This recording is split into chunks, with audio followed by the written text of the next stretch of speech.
Why hello there, and welcome back to Roll for Funding. The third week of Zine Month 2025 has just wrapped up, which is traditionally the slowest week of the event.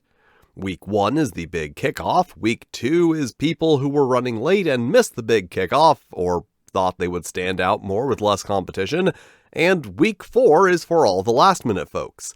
But Week 3 is just kind of the Thursday of Zine Month.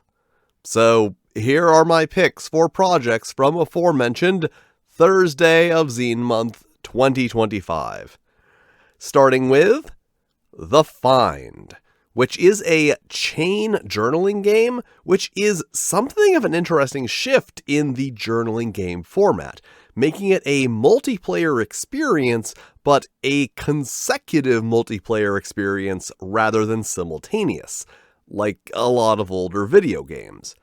And this game is about chronicling experiences with a mysterious object, which once it is done with is passed off to the next character and player. So you not only have a series of players writing about their experiences with the same thing, but because of the consecutive nature, having the ability to build upon the previous player's experience and have the previous experiences impact your experience. Also, this is one of those things that it sounds really specific, but some of their given influences include both Hellraiser and Jumanji. So, despite being very specific, it is a thing that actually has a surprisingly large genre range to it. And next, The Cozy Witch, which is a solo game about a witch moving into a new place and making it cozy.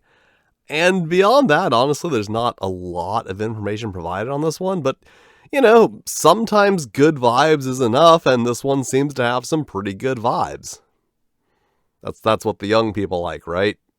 Vibes. And up next, Flops, which is a game about reimagining movies that failed to deliver on their promise. There's no reason why it specifically has to be about that. It is more of a general game of making up a movie, but that is the premise they are selling it on, so that is the premise I am going with. And basically, players assume the roles of director, actor, writer, and producer, and compete to wrestle creative control of the project to bring their vision to life. Whatever that may be. And the thing that I really like here is that it is competitive, but not adversarial.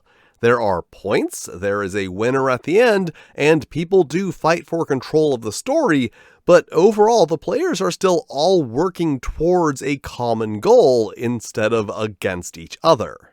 So at least an attempt to have a friendly competitiveness, which, as you will know if you play tabletop games, is not always the way that competitiveness ends up. And next, Tales of Catonic Waters, which is described as a crunchy solo narrative RPG of the Lovecraftian New World. So yeah, as has been established, I like weird, so I always want more weird. I also really like the explosion of solo games we've had in the last few years, because finding quirky, unique tabletop games is actually quite easy. Finding people to play them with is the tricky part. So more solo games means more games you can play without having to get a group together. But also the issue that a lot of solo games have is a tendency to favor very simple rules because that just makes them easier to execute in the solo format. There's a reason why Tunnels and Trolls is known for its solo play and D&D is not. The former is very simple, the latter is overcomplicated. So a solo game marketing itself on crunchiness sounds like something of a refreshing change, and also seems like something that could be more appealing to more traditionally flavored gamers who really enjoy interacting with the mechanics as part of their play experience. Yeah, controversial opinion here, that's actually a valid way to enjoy a game. And finally, What We Found Beyond the Stars, a GM-less hard sci-fi game, And I will say right off the bat, I am generally not fond of things that call themselves hard sci-fi. Like, that is a label that you use in analysis, not in advertising. But this one does seem like it has some interesting things going on despite that, putting you in the role of a research crew who are checking out planets prior to terraforming. And as I said, that just sounds like an interesting concept, looking at a part of sci-fi that we don't usually look at.